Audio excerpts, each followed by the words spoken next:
Radio Católica. Radio Católica. Unidos por Cristo y María. Unidos por Cristo y María.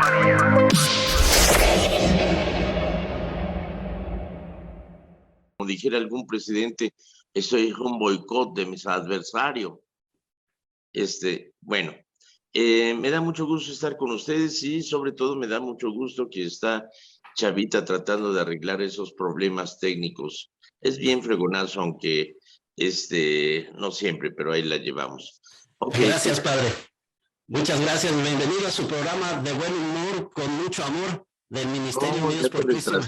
Viejo, ese era el programa que tenía con tu hijo y con el Carlos Vanegas y con Carmen Acevedo. Oh, sí, ¿verdad? Es que como ya he estado congelado mucho de aquí de la estación, ya no me acuerdo, padre. Bueno, oye, y a propósito, cuando puedas compones el micrófono porque se oye muy distorsionada la voz, ¿ok? A ver, ¿ahí está mejor? Pues está más mejor y menos peor, pero ahí la llevamos. Gracias, padre. Chavita, qué gusto compartir el micrófono contigo. Ahora se pusieron en huelga todos mis adversarios, ¿no? Todos los colaboradores, ¿verdad? No, tiene su club de admiradores, padre, aquí en el Valle Central, no se preocupe, todos están bien, nomás que ahora faltaron unos y me mandaron de emergente, padre, pero aquí estamos, padre, muy bien, para servir. Fíjate que hoy estamos celebrando a dos santos mártires, que son Pedro y Marcelino y Pedro. Marcelino era sacerdote y Pedro era el exorcista.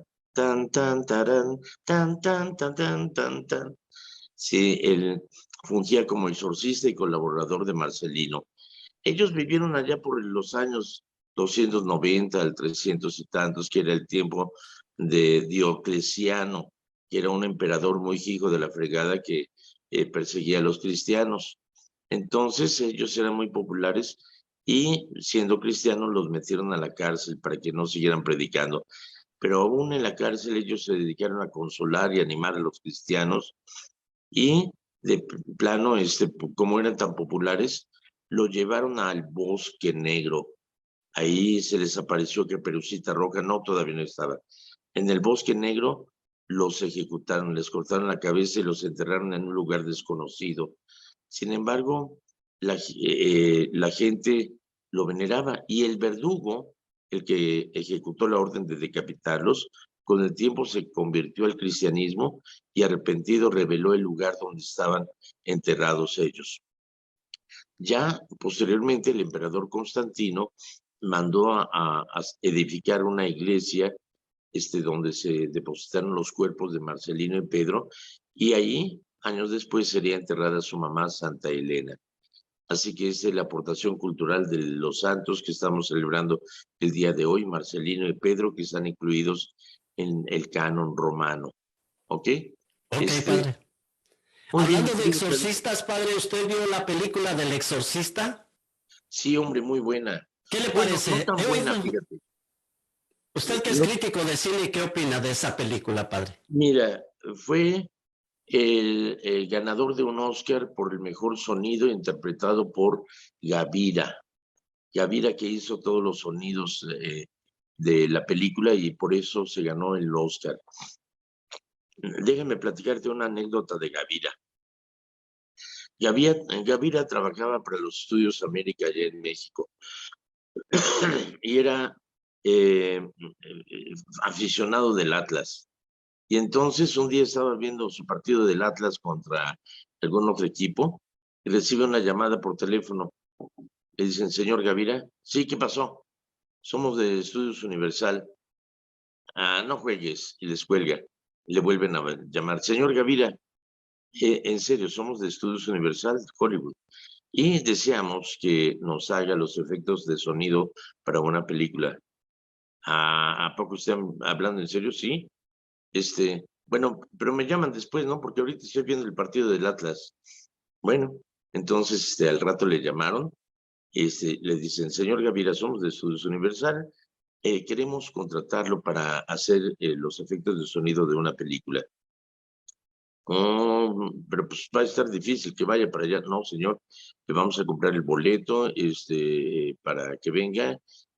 No va a tener que hacer ningún gasto, al contrario, ¿Cómo,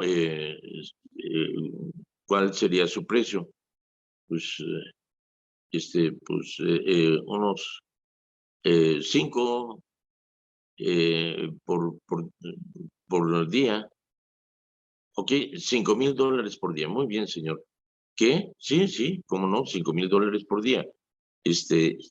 Y ya total, lo llevaron, le mandaron el boleto, primera clase, se fue con su hijo, y llegaron al aeropuerto y no lo dejaban pasar porque traía un montón de latas y cuerdas y cajas y porquerías. Le dijeron, ¿qué es esto? Pues es mi equipo de trabajo. No, no, no puede pasar. Entonces, no, pues es que vengo contratado por Estudios Universal. Y lo están esperando, pues dijeron que me iban a esperar. Entonces salieron a buscar a los representantes de Estudios Universal para confirmar que el señor Gavira era invitado. Entonces ya lo dejaron pasar, lo llevaron en limusina al Hotel Hilton de Estudios Universal. No, hombre, de super lujo, le dieron 2 suites, una para su hijo y otra para él. Y entonces abrió el frigobar. No, hombre, vio que había cervezas y todo, y que prendió la televisión y que había partido de fútbol. Le dice a su hijo, vente, y se pusieron pero bien cohetes. Ya al día siguiente pasaron por él, lo llevaron a Estudios Universal, y contrato de superestrella.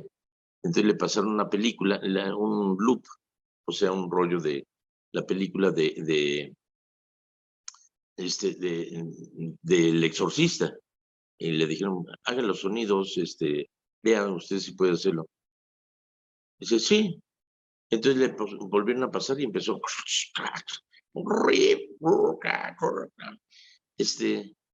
Y que llega el director y que le dice, son of a gun, you are a genius, you are excellent, you are great. Y ese cuate asustado, ¿no?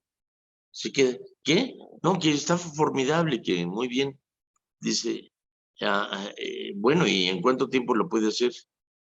No, pues, a ver, pues la película, yo creo que, pues en 3 días. ¿Qué? ¿No? Si andan muy apurados, pues yo creo que, pues me lanzo en 2 días. ¿Qué? No, pues ya muy apurado, pues ya sin dormir nada, pues en 1 día se les haga. No, no, no, no, no. Tómate todo el tiempo que quieras, pero hazlo bien. No, hombre, trato de VIP, lo llevaron a pasear, todas las cervezas que quisiera y todo, y Gavira fue el ganador del Oscar por mejor sonido. Y en honor a él, todos los efectos de sonido que se hacen en México se llaman gaviras, es decir, se hace una película y dicen, y ya terminaste la película, nada más me faltan los gaviras, es decir, los efectos de sonido. Esta es la anécdota de el señor Gavira que ganó el premio de sonido en la película del Exorcista. Ahora, la película del Exorcista está muy interesante, pero no es la mejor. Fue escrito el libro por William Peter Blatty, que se fascinó con la noticia de que en Florida había habido el caso de un niño que había sido poseído supuestamente por el demonio, y entonces fue a la Universidad de Georgetown y se asesoró por los padres jesuitas cómo sería un proceso de exorcismo. Le explicaron paso por paso cómo sería, y sobre eso se basó en hacer esta novela de El Exorcista. Muy buena, por cierto, porque en caso de haber una posesión satánica, se procedería de esa misma manera. Es decir, no se puede considerar que cualquier persona que dice ser poseída está poseída. En muchos de los casos, la mayoría de los casos de supuesta posesión satánica son casos de esquizofrenia, de alguna neurosis, alguna enfermedad mental. Y en la misma forma como alguien te puede decir soy Elvis Presley y te ríes y dices no le hagan caso, está loco. Pero si te dice soy Satanás, llamen a un padre que le haga un exorcismo. O sea, con la misma facilidad que te puede decir que es Elvis Presley, te puede decir que es Satanás. Entonces es necesario mandarlo a unos estudios psiquiátricos, si los psicólogos y los psiquiatras no descubren cuál es la fuente de su enfermedad, se le somete a un tratamiento médico, análisis y demás, y se hace junta de médicos, se pide una segunda opinión.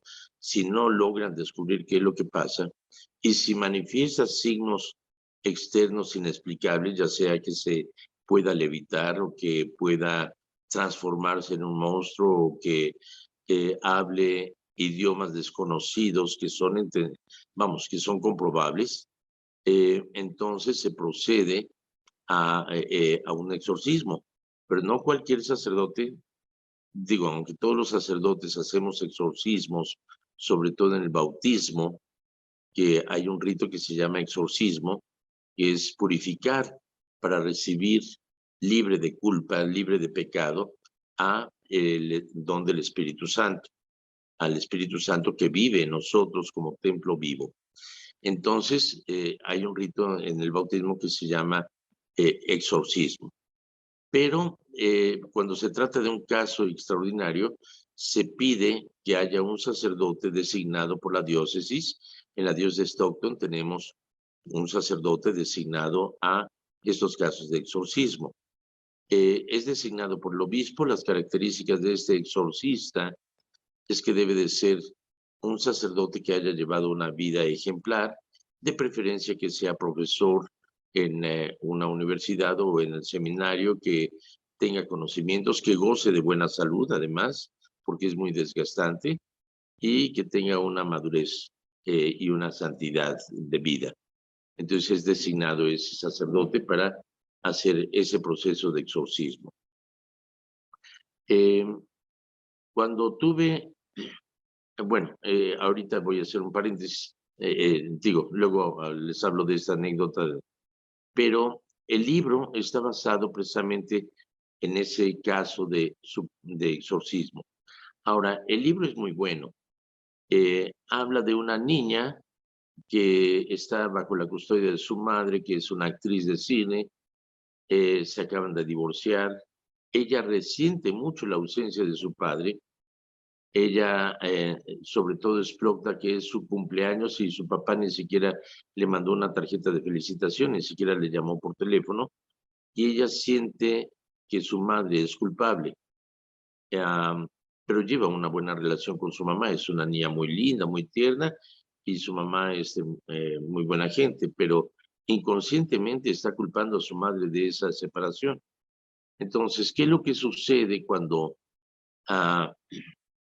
una chica normal podría decirle: te odio con odio jarocho, y ¿por qué me quitaste el amor de mi padre y por tu culpa y demás? O sea, hubiera sido un acto de rebeldía y listo. Pero ¿qué sucede cuando quieres llevar una buena relación con alguien, pero a la vez quieres dañarle? Le mandas un anónimo. Entonces lo preocupas, le haces que se apure, que esté angustiado, pero tú llevas una buena relación con él. O sea, una acción hipócrita. En ese caso, crea en Dios o no crea en Dios, también mi sociedad lo que considera como óptimo es Dios, lo que considera como negativo es el demonio. Por lo tanto, la idea es: el demonio me hizo hacerlo.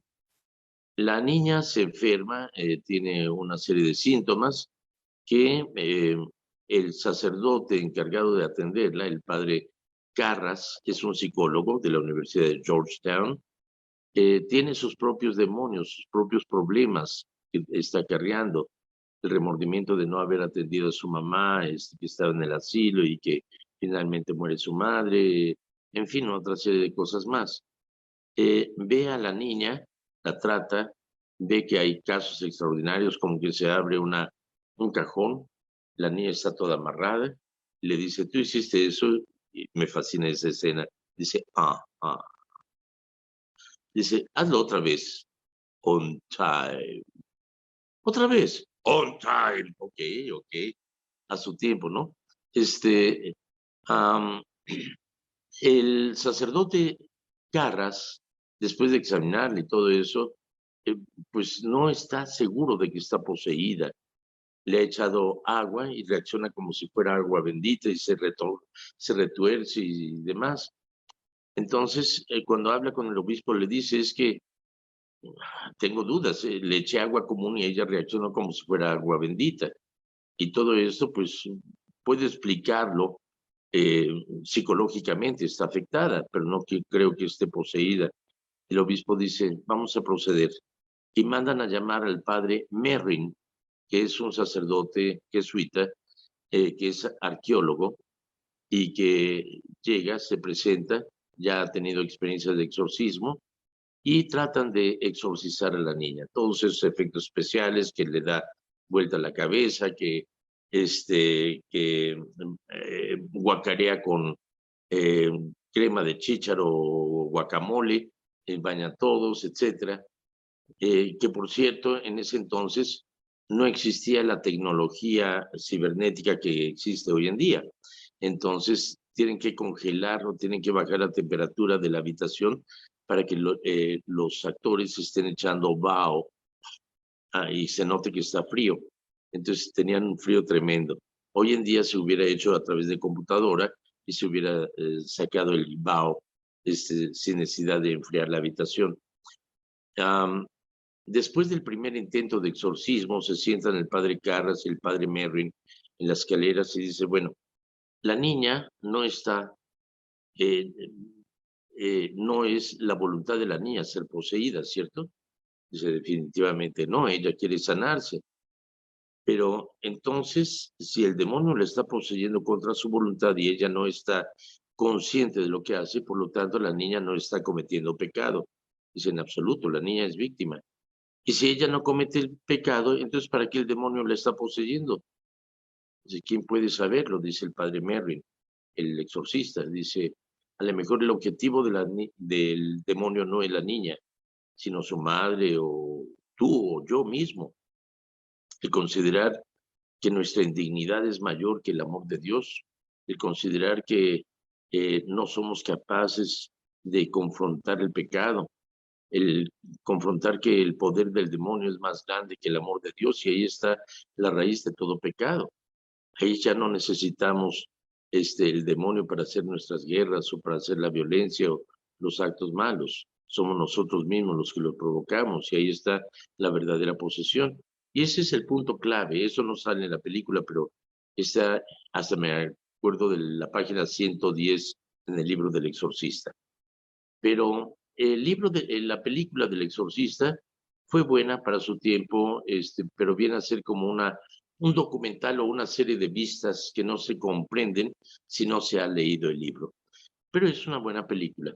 Ahora, la posesión satánica es mucho más frecuente de lo que piensas, pero es menos espectacular. Es menos espectacular. No tiene que ser así. Eso puede ser un caso psiquiátrico o psicológico. El hecho de la posesión satánica se da muy frecuentemente y se ve manifiesto en presidentes que egoístamente rigen para sí mismos y no les importa encarcelar a sus adversarios o atentar contra los que no opinan como él, que toman decisiones como si fueran Dios. Ahí hay una verdadera posesión satánica. La posesión satánica es tan frecuente como cuando le pones el cuerno a tu mujer, cuando robas en tu compañía, cuando eres corrupto y aceptas hacer algo incorrecto con tal de ganar dinero, cuando consumes droga, te estás haciendo responsable y cómplice de tantas muertes, de tanto derramamiento de sangre. Cuando pudiendo hacer el bien, haces el mal. Esa es una verdadera posición satánica.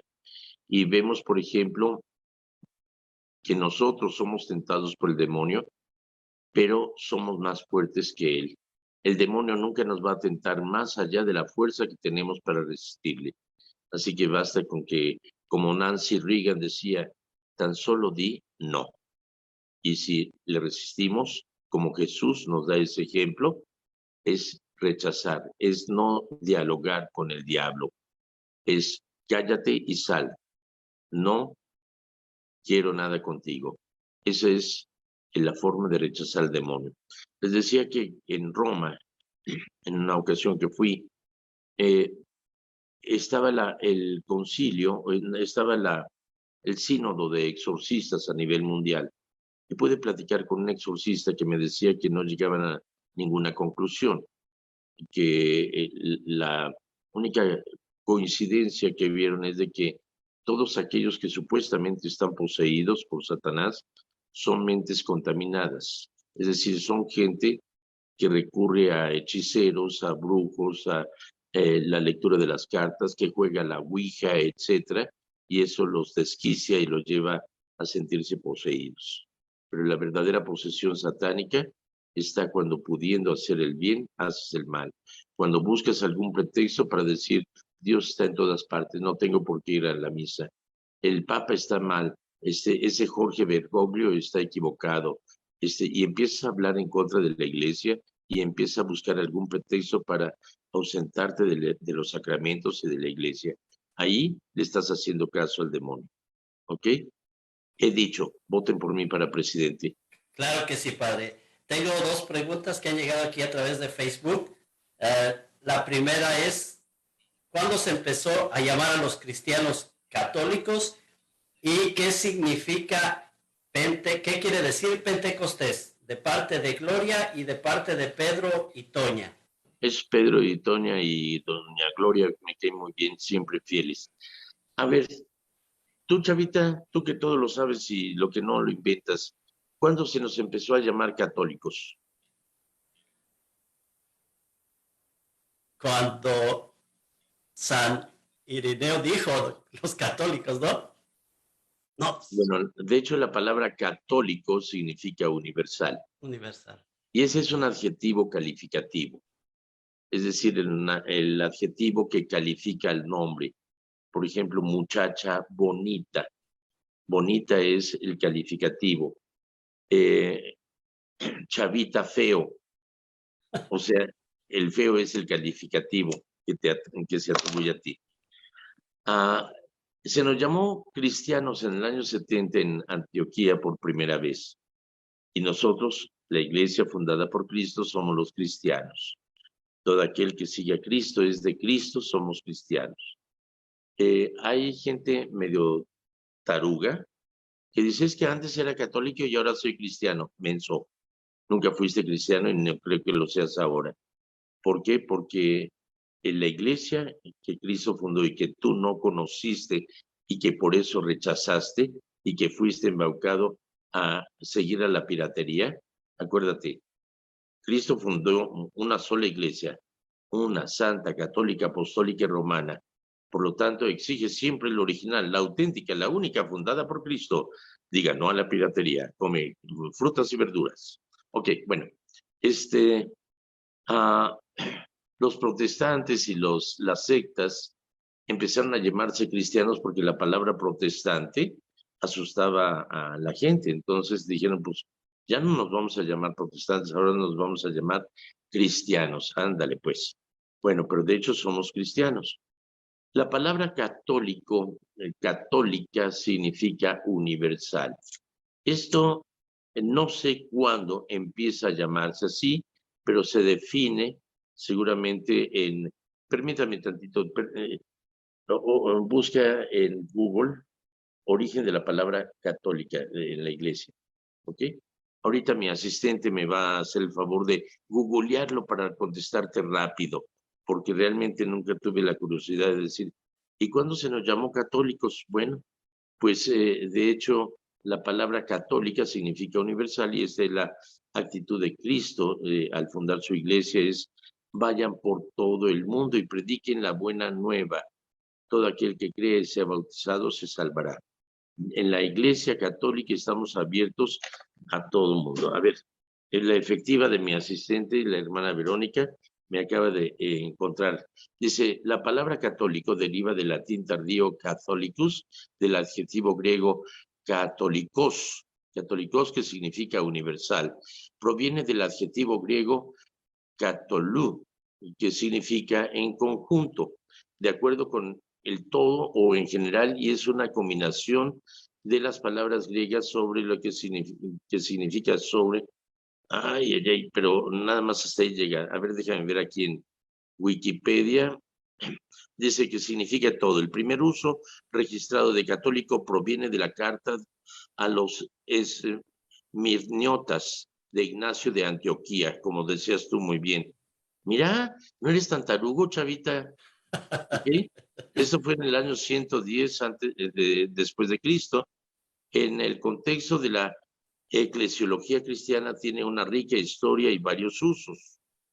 La palabra puede significar de la fe católica o relacionada a la doctrina histórica y de la práctica de la Iglesia occidental. Se utiliza también para referirse de manera más amplia a toda la Iglesia cristiana o para todos los creyentes en Jesucristo, independientemente de su afiliación denominacional.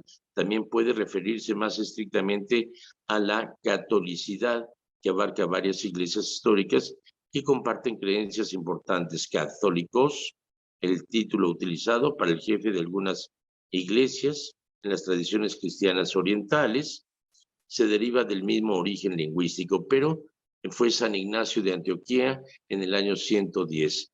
Así que muy bien, chavita, perdóname, pero ahora sí ya tengo mayor admiración y respeto para ti. Eres un fregonazo, qué bueno. Ok, ahora la siguiente pregunta, ¿cuál era? Bueno, dice aquí que No, me hiciste dos Pentecostés. preguntas, pero la otra ya se me olvidó. Una era el origen de la palabra católico y Pentecostés, ¿verdad? Y otra también para que la vaya pensando. ¿Qué significa poner incienso al ataúd? Al ataúd. Ok, bueno. Primero, vamos con lo de Pentecostés. Cuando el pueblo de Israel llegó a la tierra prometida, a los 50 días de haber llegado, pudieron probar de los frutos de la tierra prometida.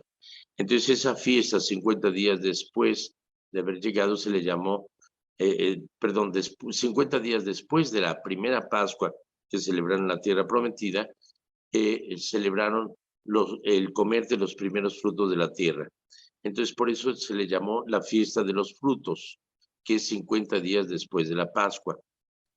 Bueno, recordemos que Cristo celebra la Pascua con sus apóstoles y después de su resurrección pasa 40 días con ellos y finalmente a los 40 días asciende a los cielos y promete que enviaría al Espíritu Santo. Y 10 días después, que son los 50 días después de la Pascua, se celebra la fiesta de los frutos. Esto atraía a toda la gente a Jerusalén, la gente judíos que vivían en diferentes partes del mundo, que eran prosélitos de Antioquía, que eran de Macedonia, Capadocia, Egipto, de todas partes. Entonces los apóstoles están reunidos en el lugar de la última cena, junto con María Santísima, que ya vivía con Juan por encomendación de Jesucristo en la cruz, que le entrega a Juan a María y María a Juan.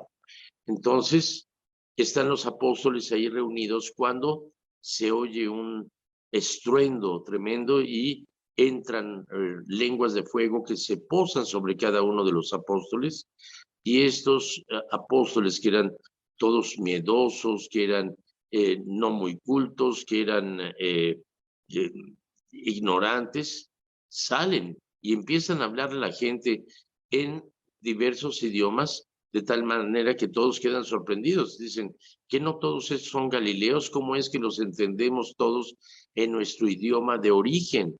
Y hablaban de las maravillas de Dios.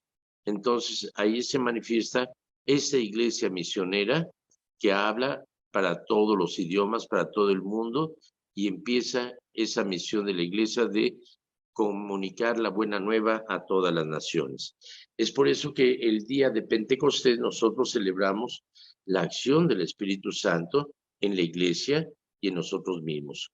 Se puede decir que nuestro Pentecostés se da el día de nuestra confirmación, cuando recibimos los 7 dones del Espíritu Santo, que nos permiten proclamar la palabra de Dios, tener don de ciencia, de buen consejo, temor a ofender a Dios, don de sabiduría, etc. Todos esos dones se dan en nuestro Pentecostés, que es el día de nuestra confirmación. Así que esta es la celebración de el nacimiento propiamente de la iglesia misionera para ir a difundir al mundo la buena noticia y el camino para que vivamos en el reino de Dios aquí en la tierra, que es un reino de paz, amor y justicia. Así que esa es nuestra misión constante. Y el incienso tiene un valor bien fundamental. ¿Por qué? Porque es una resina hecha de árboles perfumados que al quemarse despide un grato aroma. Es por eso que en las diferentes culturas, tanto en África, en Asia, en América, en Europa, se acostumbra y se relaciona el grato aroma con Dios. En México se utilizaba el copal para ofrecerlo a las divinidades mexicanas. En Oriente también se utilizaba este incienso, los romanos también, los griegos. Por eso pedían a los cristianos que ofrecieran incienso a los dioses romanos y les perdonaban la vida. Y ellos decían, no, solamente hay un Dios y a ese Dios adoraré. Entonces, el incienso se relaciona con una adoración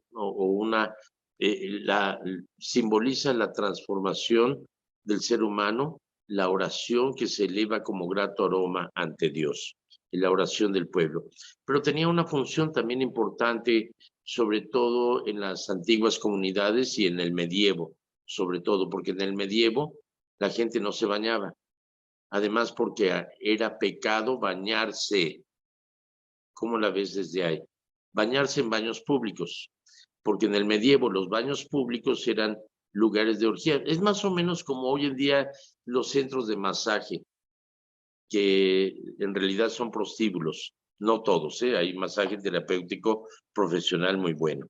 Pero hay unos centros de masaje que se disfraza así lo que es un prostíbulo.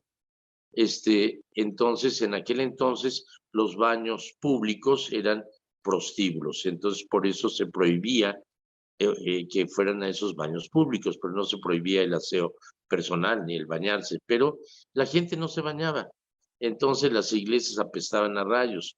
Entonces, el incienso tenía una doble función: el presentar ante Dios como un grato aroma, pero además el eliminar el mal olor de los feligreses. Esa era la razón.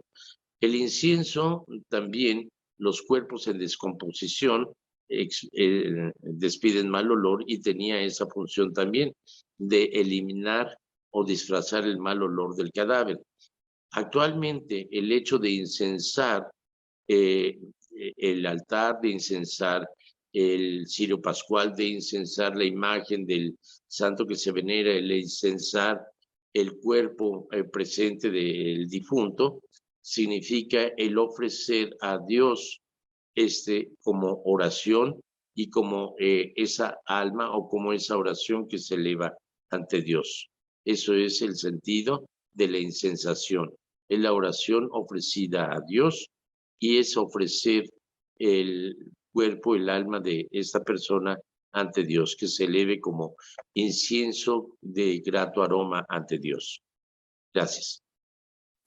Muchas gracias, padre. Tenemos la última pregunta, que si usted vio, ha seguido en algún momento el juicio de Johnny Depp, que tuvo problemas con su expareja, y esta persona pregunta que si ustedes como sacerdotes se dan cuenta de casos de violencia doméstica en contra de los hombres, o es solamente contra las mujeres. No, hay muchas mujeres que son muy violentas contra el hombre y se aprovechan de que la ley protege más a la mujer que al hombre. Entonces hay mujeres que provocan al hombre.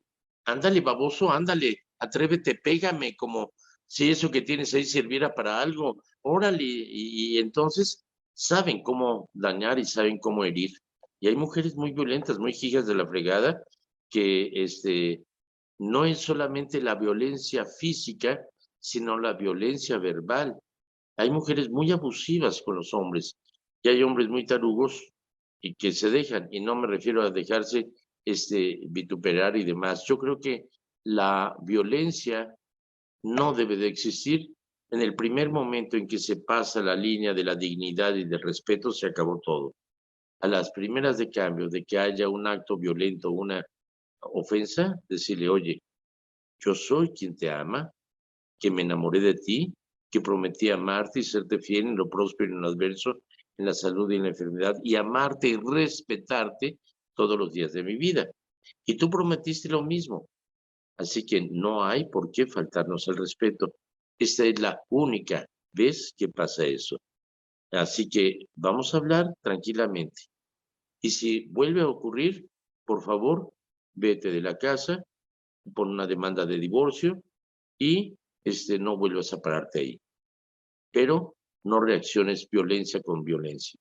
Es decir, no hay por qué vivir en una situación de dimes y diretes, de gritos y golpes. Eso no es digno ni es bueno. O sea, si a la primera de cambio sucede un acto así, deja esa relación, no te conviene. La iglesia te apoya. La separación es permitida y puedes seguir confesándote y comulgando mientras no andes con alguien más. Y si realmente esto fue tan dramático, puede haber el proceso de anulación del matrimonio, si es que realmente se manifiesta que hay causas que impidieron que ese sacramento se llevara a cabo, aunque se haya realizado en la iglesia, a lo mejor es nulo desde su origen, pero no debe de haber ese tipo de violencia en ningún aspecto. ¿Ok? Perfecto, padre. Pues es todo lo que tenemos. ¿Algo más que quiera usted Compartirnos antes de despedirnos de su público? Mi querido Chavita, siempre es un gusto el participar contigo, me da mucho gusto. Mi admiración, mi cariño por ti. Y pues ya te extrañaba precisamente en los micrófonos, como que hacer una mancuerna y como que me siento a todo dar cuando tú estás ahí presente. Así que ojalá que se repita. Gracias, esperemos que sí, padre. Que tenga buen día, cuídense y mañana, primero Dios, aquí nos Muchísimas gracias encontramos. por toda su atención. Que Dios les acompañe y les bendiga en el nombre del Padre, del Hijo y del Espíritu Santo. Amén. Amén. Pues mediante esta mañana. Gracias. Radio Católica. Radio Católica. Unidos por Cristo y María. Unidos por Cristo y María.